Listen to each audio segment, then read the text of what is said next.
Imagine a mountain of trash so enormous that engineers had to place warning lights on its summit to keep helicopters from flying into it. In that same country, boys from remote towns have grown up to lead Google and Microsoft. Yet only 3 hours from the capital, an entire village survives through prostitution, a reality few people are willing to discuss. Most people believe they already understand this country. They've admired its temples' vibrant colors and the constant energy filling its crowded streets. Yet very few truly understand how all of those pieces fit together. Because nothing comes together as you'd expect, and none of it follows the rules. Welcome to India. Today, we'll explore 15 facts that may leave you with more questions than answers. And trust me, the final fact will completely change the way you see everything. Let's begin. Number 15.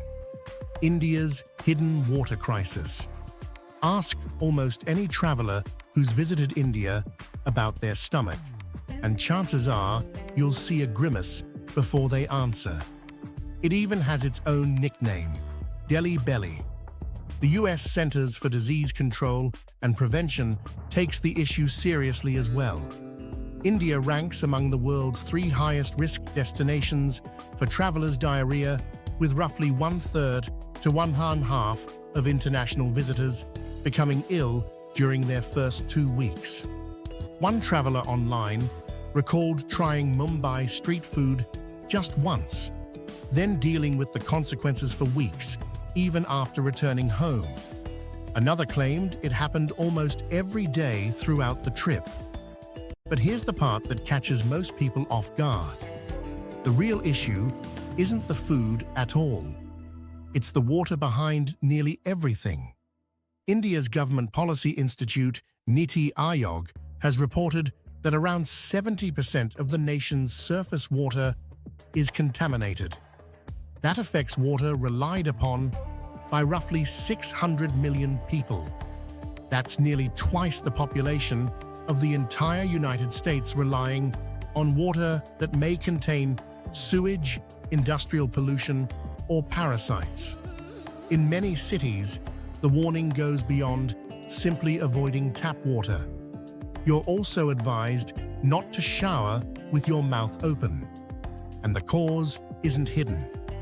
It begins upstream in agricultural fields and rivers regarded as sacred, and in cities where wastewater and drinking supplies often follow the same route. So before thinking about the temples, the cuisine, or the festivals, remember this.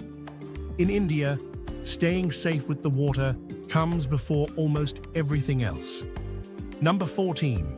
A land of every landscape with one unexpected price.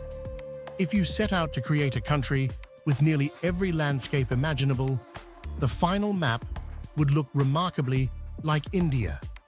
Travel south to Kerala, often called God's own country, where peaceful backwaters wind between palm trees and tea plantations so lush they almost seem unreal.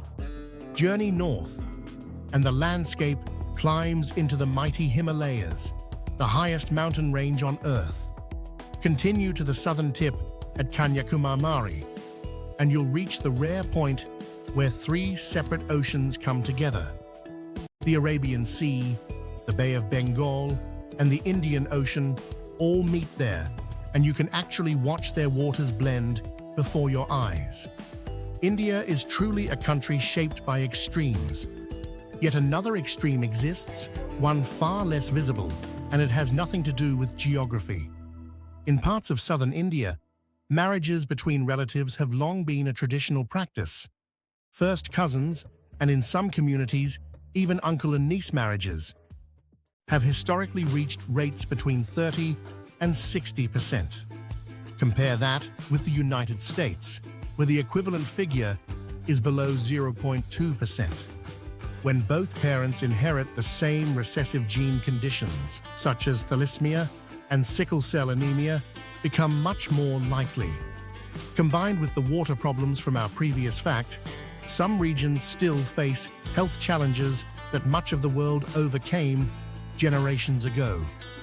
And speaking of family, the next fact may be the most unexpected on this entire list. One quick question before we move on.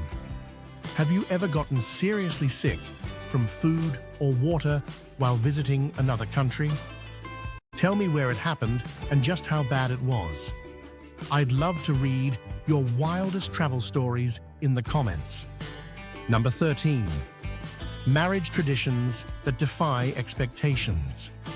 When most people imagine an Indian wedding, they picture two families, one bride, one groom, and a grand celebration.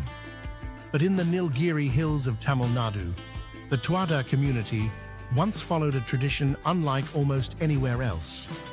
A single woman would marry all the brothers within one family.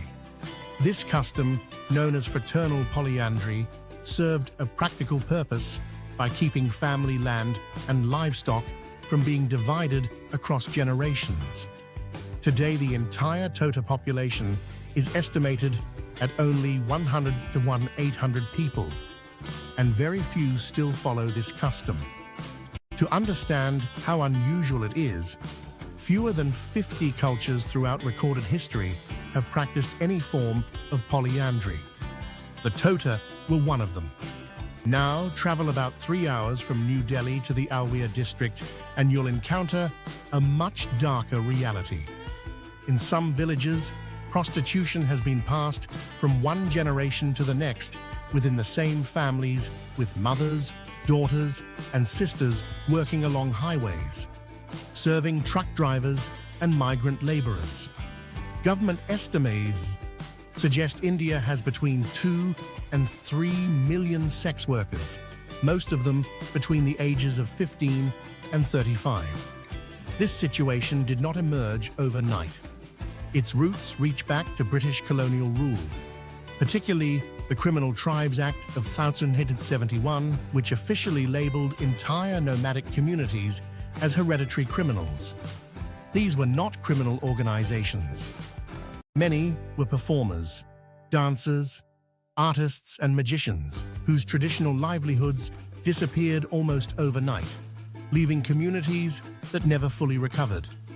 One viewer's comment beneath a documentary captured the reality better than any statistic ever could. This isn't tradition. Tradition is something people celebrate with pride. This is about survival. Here's the unexpected part. Within these villages, women are the primary financial providers. They earn the income, repay the family's debts, and make sure everyone has food on the table. As one man from the community said on camera, the women are simply leading the way. Number 12. In India, the hand you eat with changes everything. Here's one mistake many visitors make without even realizing it: picking up food with their left hand. Across much of India, that gesture is considered disrespectful. The left hand is traditionally reserved for personal hygiene, making it unsuitable for handling food. Meals are expected to be eaten using only the fingers of the right hand. This custom is rooted in philosophy as well. According to Ayurveda, each of the 5 fingers symbolizes one of the 5 natural elements: earth, water, fire, air, and ether. Eating with your hands is not viewed as less civilized than using utensils.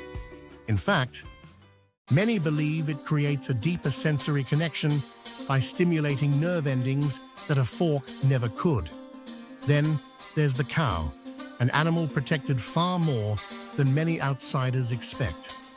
In 22 of India's 29 states, killing a cow is a criminal offense that can bring prison sentences of up to 14 years. West Bengal has even introduced official identity cards for cows to help prevent illegal cattle trafficking. Yet the most shocking tradition connected with this is no longer legally practiced. It was known as sati. Historically, Sati involved a widow being burned alive on her husband's funeral. British authorities outlawed the practice in Bengal in 829, but India did not introduce a nationwide ban until 1987. That nationwide ban came only after an 18-year-old widow died in front of a crowd in Rajasthan. Another widespread habit is chewing gutka, a tobacco mixture that leaves distinctive red stains across walls and sidewalks throughout the country. Tens of millions of people chew it every day.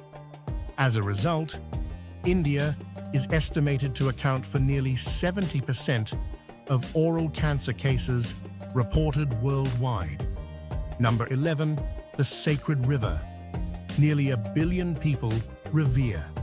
Calling the Ganges simply a river barely captures its true importance. For more than 900 million Hindus, it is revered as a living goddess with profound spiritual significance. Bathing in its waters is believed to cleanse a person's sins. Being cremated along its banks is believed to release the soul from the cycle of rebirth. That's why tens of thousands of cremations are held each year on the Ghats, the famous riverside steps of Varanasi. Yet this sacred river carries a striking contradiction. According to India's Central Pollution Control Board, roughly 3 billion litres of sewage enter the Ganges every day, and only a small percentage is treated before reaching the river. In Varanasi alone, fecal bacteria levels have been recorded at more than 100 times the safety limit recommended by the World Health Organization. Diseases eliminated from much of the developed world decades ago still appear here, with India continuing to report over 120,000 new leprosy cases each year. In 2014, the Indian government launched the Nami Gange cleanup program with funding of about $3 billion. By 2024, more than 200 wastewater treatment facilities had been completed. Even so, the water in Varanasi is still widely considered unsafe to drink. One online commenter summed it up with dark humor. Maybe it shouldn't be called the Ganges anymore. Maybe Gangrene River is a more fitting name. Number 10. India's street food isn't for the faint-hearted. Street food in India isn't just part of the economy. It's an enormous industry. The National Restaurant Association of India estimates it generates more than $25 billion annually, with around $2.7 million full-time vendors. That's actually more street vendors than the total number of restaurants across the entire United States. Much of the food is delicious, while some dishes are unforgettable experiences. In Chhattisgarh, tribal communities prepare a sauce known as chapra, using red ants, their eggs, and the natural formic acid they produce, creating a distinctive sour flavor. Many locals even regard it as a traditional remedy. In Old Delhi and Mumbai, you'll also find firep, a beetle filled with spices and dried fruit lit on fire, then placed into the customer's mouth while the flame is still burning. The moment you close your lips, the fire disappears. Many believe it helps relieve coughs, colds, and headaches. Yet, for many first-time visitors, the biggest surprise isn't the ants or the flames. It's seeing vendors work without gloves. Dough is kneaded, and sugarcane is prepared with bare hands. For travelers accustomed to Western food safety practices, the sight can be unsettling. In India, however, using bare hands to prepare and eat food is not viewed as unhygienic or careless. Food is considered sacred, and many believe that placing something like a glove between the hand and the meal creates a barrier between people and something deeply spiritual. Number 9. The slum worth billions of dollars.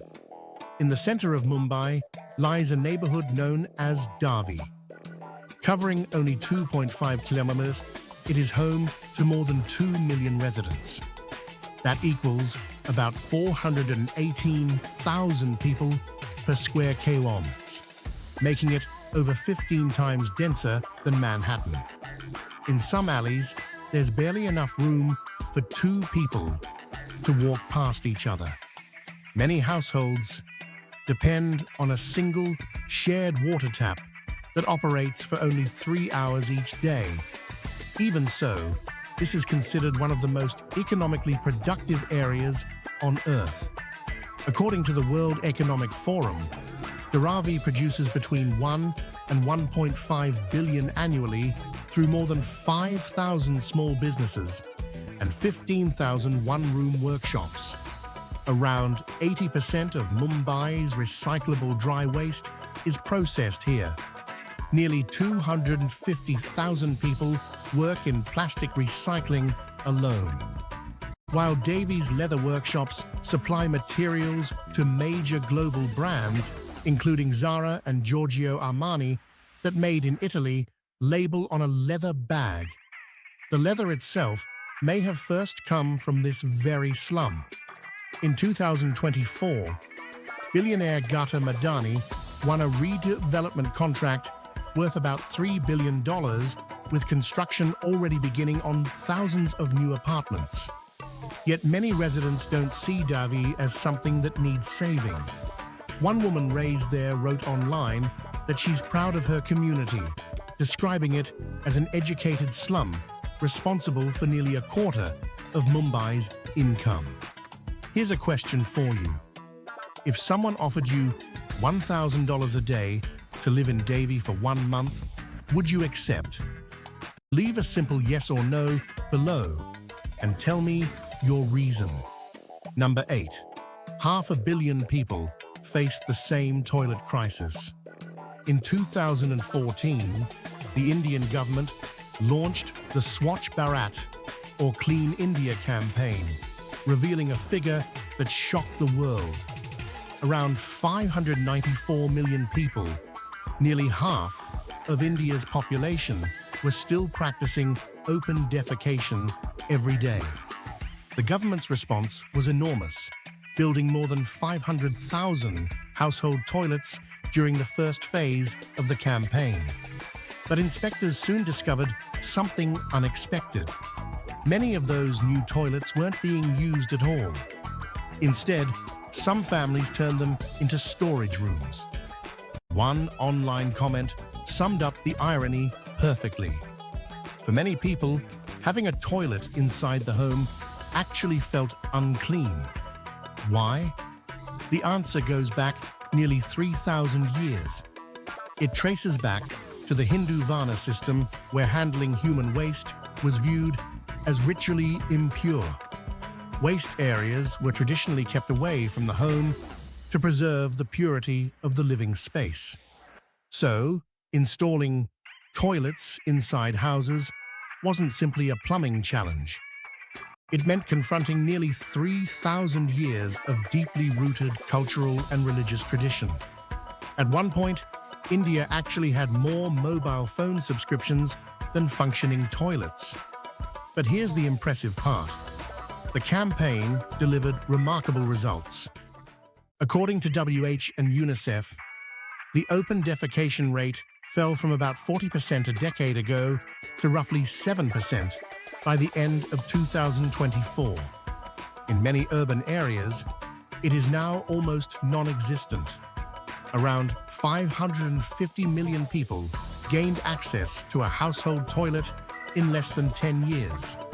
Some researchers consider it the largest sanitation transformation in recorded history achieved within a single generation.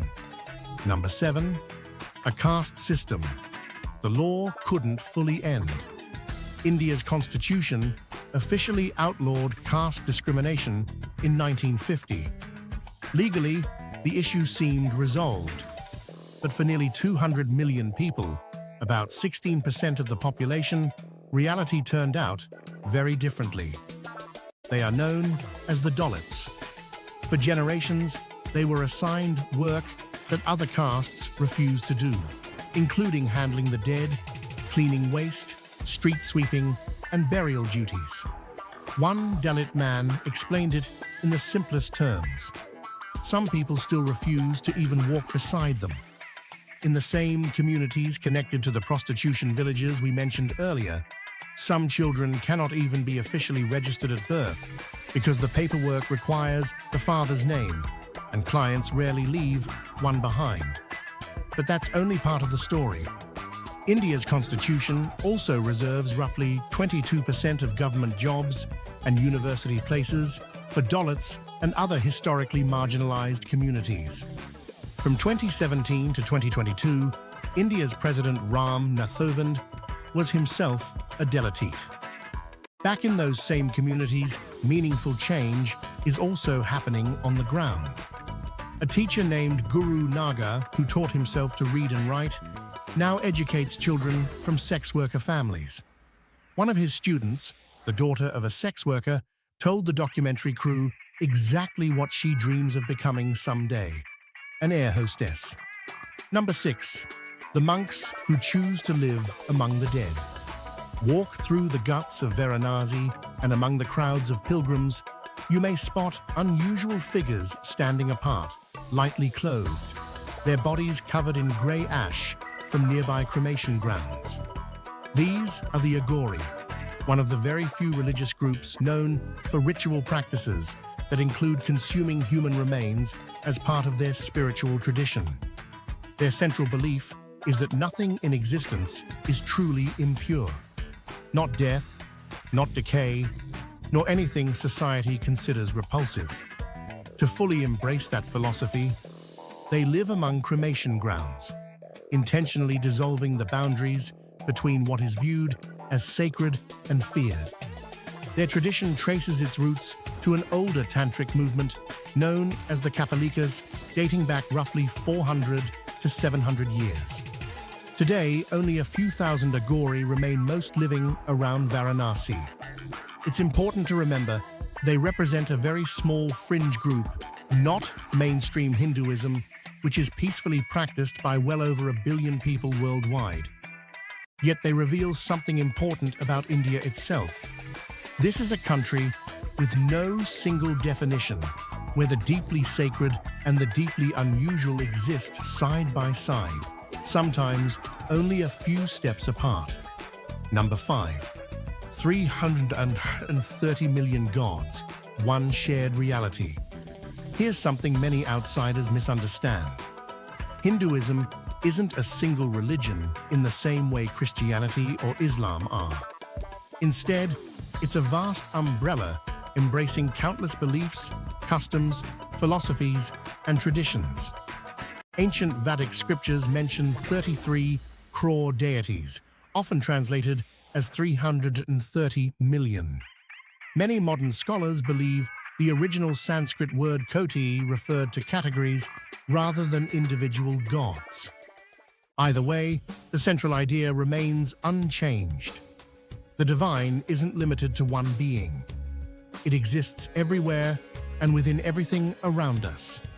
Here's where many Westerners get confused. This isn't simple polytheism.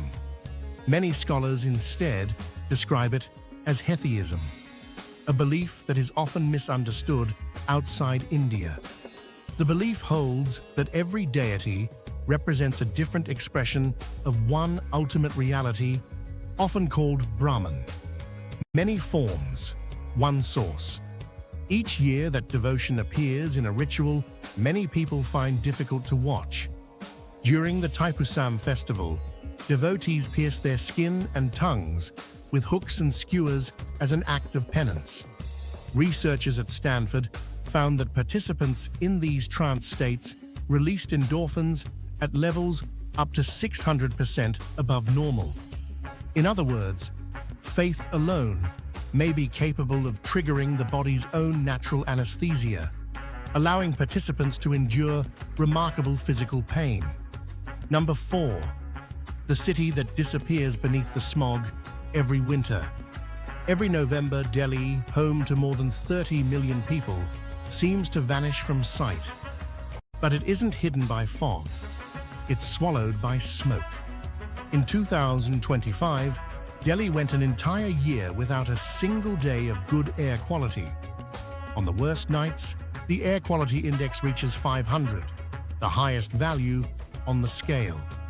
You've probably heard people say breathing Delhi's air is like smoking 50 cigarettes a day.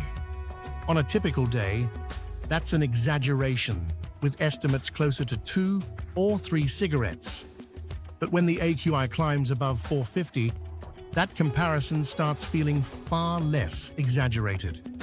In November 2024, one AQI reading reached 491. Researchers at the University of Chicago estimated that if Delhi met World Health Organization air quality standards, the average resident could gain between 8 and 12 additional years of life. Some experts describe it as the world's most severe pollution-related reduction in life expectancy. So where does all that smoke come from? Traffic and industry contribute throughout the year, but the seasonal spike has a specific source. Every October and November, farmers in Punjab and Haryana burn leftover rice stubble to prepare fields for the next planting season. Burning the fields is faster than clearing them by hand because government policy shifted the rice harvest later, leaving farmers little time before the next crop. Then the wind carries much of that smoke straight into Delhi. Here's a question. If you were planning a trip to Delhi, would this change the time of year you'd visit? Let me know which season you'd choose and why. Number 3, the island that refuses the outside world. Deep in the Andaman Sea lies a small island where, as far as anyone knows, no outsider has successfully made lasting contact and lived to tell the full story. It's known as North Sentinel Island. The island's inhabitants, the Sentinel, are thought to have lived in isolation for up to 55,000 years. Their language has no confirmed link to any other known language. Get too close to the shore, and you're likely to be greeted with arrows. Yet one detail is truly remarkable. During the 2004 Indian Ocean tsunami, which claimed more than 200,000 lives across 14 countries, the Sentinel were reportedly unharmed. Some researchers believe they reached higher ground before the waves arrived, perhaps by recognizing natural warning signs from animals that modern technology failed to detect. Today, the Indian government strictly prohibits anyone from approaching within 3 nautical miles of the island. At the opposite end of India's unusual traditions is the Battle of Pikula.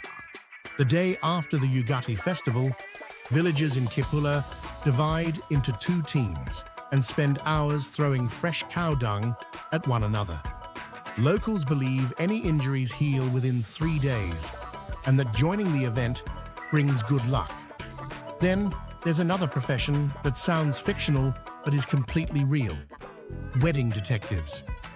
India is estimated to have around 15,000 wedding detectives hired by families to investigate a future spouse before an arranged marriage is finalized. The industry is worth roughly $50 million, and these investigators have repeatedly uncovered grooms who were secretly married to multiple women in different cities. Number 2, when reaching the moon costs less than making a film. On August 23, 2023, India became the first nation ever to successfully land a spacecraft near the moon's south pole. The mission, Chandrayaan-3, cost about $75 million, according to the Indian Space Research Organization, or ISRO. That's actually less than the production budget for the movie Interstellar. India reached the moon while spending less than Hollywood spent making a film about space. And that achievement points to another side of the country that many travel documentaries barely mention: its technology industry. During the 2024 to 2025 financial year, India's IT services industry generated about $283 billion in revenue, while exports exceeded $224 billion, making it the world's second-largest IT services hub after the United States. Then, there are the people behind those numbers. Satya Nadella, Microsoft's CEO, grew up in Hyderabad. Sundar Pichai, CEO of Google and Alphabet, grew up in Madurai, where his family didn't have a flush toilet until he was 12 years old. Apple's chief operating officer, Sabi Khan, was born in Mumbai. Arvind Krishna serves as the CEO of IBM. Shantanu Narayan leads Adobe.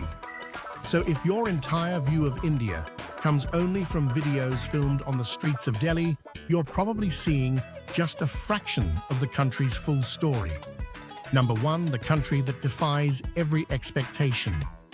In the ancient city of Madurai, with more than 2,500 years of history, stands the magnificent Meenakshi Amman Temple.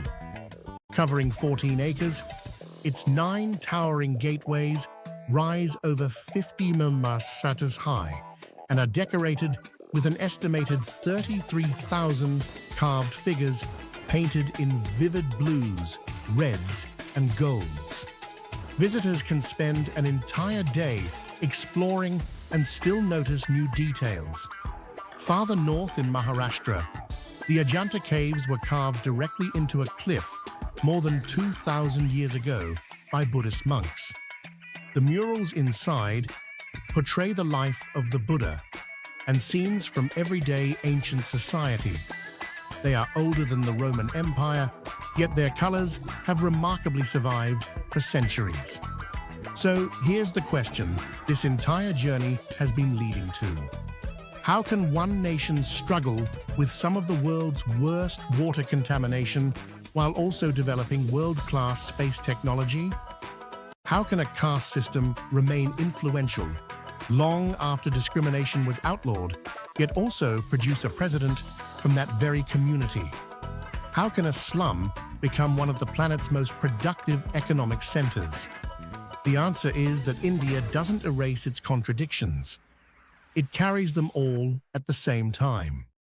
Wealth beside poverty, ancient traditions beside modern engineering, enormous challenges alongside steady progress. Teachers continue changing lives in communities built around survival.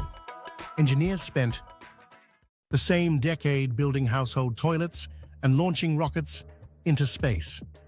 And the children of street vendors have grown up to lead some of the world's biggest technology companies. Nothing about India is simple.